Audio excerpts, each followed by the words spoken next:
What is up, YouTube? I have 100 days left in the Army, and then I ETS. It'll be my last day sometime in September. I have a few leave days stashed away so I can take like a month off before I get out.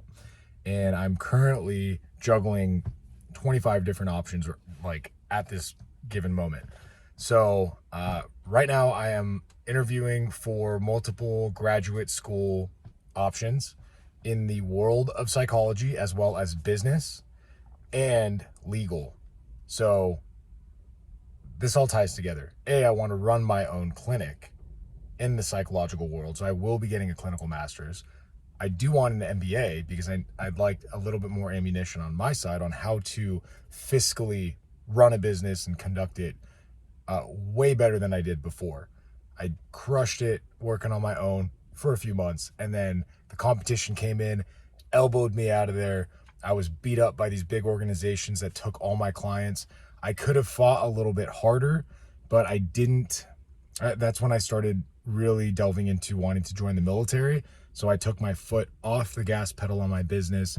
I let it crash into the ground after making like 120, 160K. I forget how much. I think it was 160 within like a few months. And I did that kind of back to back. I didn't make 60 right away. I made like 100 and then 120 and then 160. And then I said, you know what? I got kind of cocky a little bit. I got comfortable. Not so much cocky. I got comfortable.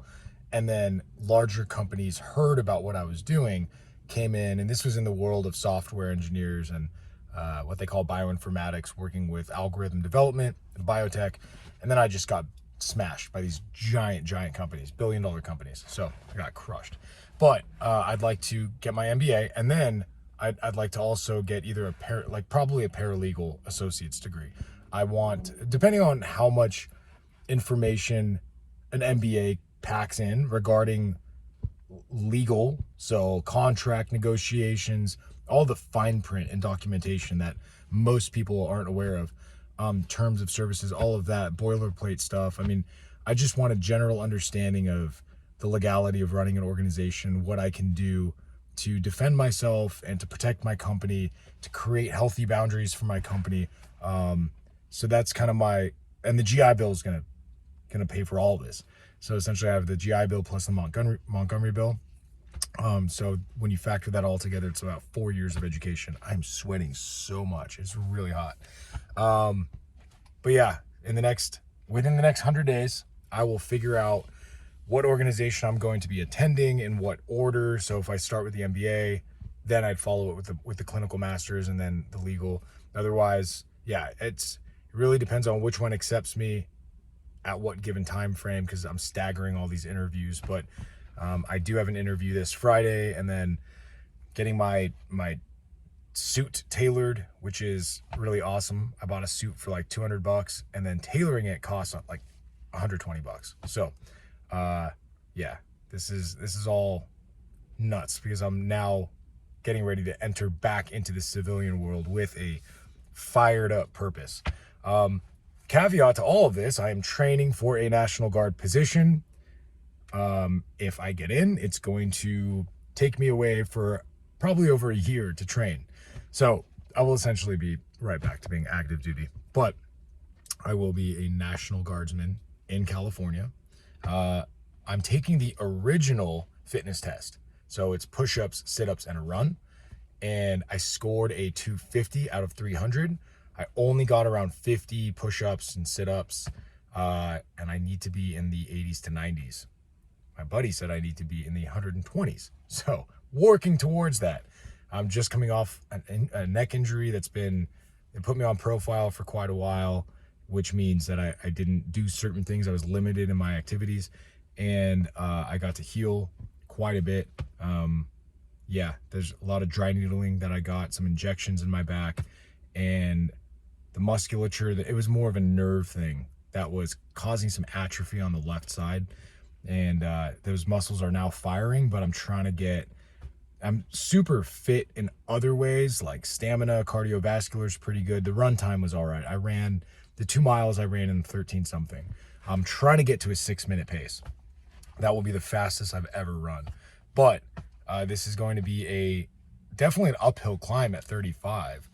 But essentially, if I do get into this gig, then I'm going to put grad school on hold. Everything gets put on hold for the Army. I'll share more about it as this develops. If it doesn't work out, then I fall right into graduate school and move forward in that capacity. So I'm still living out of my car. I'm getting pretty organized with how I run things. I'll do a video on compact living is what one of my friends calls it. So I'll put that together so you guys see how I organize everything and how I handle like hygiene and my hobbies and everything that I do. I got a storage unit. So now a lot of my belongings are getting organized down in San Diego. So I have my bicycles, surfboard, paddleboard, kiteboard, all that jazz down there. So when I head out of here and I'm by the beach, I just get right into my hobbies. I got my jiu-jitsu mats here. So yeah, I'm like profusely sweating now. And it's hilarious. It's like a sauna in here. But I'm about to go to the gym, try to crank out 400 to 600 push-ups and 400 to 600 sit-ups. Not crunches, but actual sit-ups. I love crunches. That's kind of my go-to, doing 1,000 crunches. But now I got to do sit-ups. So yeah, I did a ton of sprints as well. I took a running regimen that was designed for me, and I completely just smashed it to pieces and remade it, which is not right, but probably not right. Definitely not right, because I was told to do 15 sprints, like 15, 25-second sprints with 90-second rests, to 60 to 90-second rest, depending on the day. So now what I do, I did 30 of them, 30 25-second sprints with 90-second rests. And I did 2 sets of that in one day. And then the next day, while I was still very sore, I did another set of 30. That's like an hour of sprints. Yeah, I just put on these instrumental jams on YouTube that are super sick, like jazz, EDM, some new stuff coming out. So that pumps me up, and I just sprint and sprint and sprint. But my push-ups and sit-ups have to come up. I only have about 10 days to add 30 sit-ups and 30 push-ups. If I miss this deadline, all of it can kind of vaporize, this opportunity. So I will try to post more stuff. I know I took a break again, I take intermittent breaks where I'm just kind of piecing life together, but this is significant. You know, I'm almost to the double digits of days left in the Army, and just wanted to kind of celebrate that fact, but / hit it with some nostalgia as I post this, because I'm going to look back and, you know, it's a 1,000 day plus journey, 1,344 days total. And now I'm at the final 100. Huge milestone. Yeah. I definitely advise people who are in my position in their 30s that want to, like I said, hit reset on life. The military will do that. The GI Bill is great. Have a plan, you know, like whatever you want to do, PhD, master's, start a business, but have that intentionality, especially if you're going in your 30s. That's my biggest piece of advice. Go in with intention and know what you want to build out of yourself. But then again, I have all these other options in my life. It quite seems like it's not intentional, because I'm just shotgun approach. So many different aspects of things I want to do. So I'm trying to figure out my own intentions here on what I want to do. But I mean, it's when things get dropped in your lap that you were not expecting, whether it's from the military or from the private sector, yeah, you could have a plan, but sometimes you just got to jump on things that have small windows for you to get through. So, all right, cool. Hope you guys are well. I'm super sweaty. I'm going to go to the gym and sweat even more, and then probably eat some Burger King. Peace out.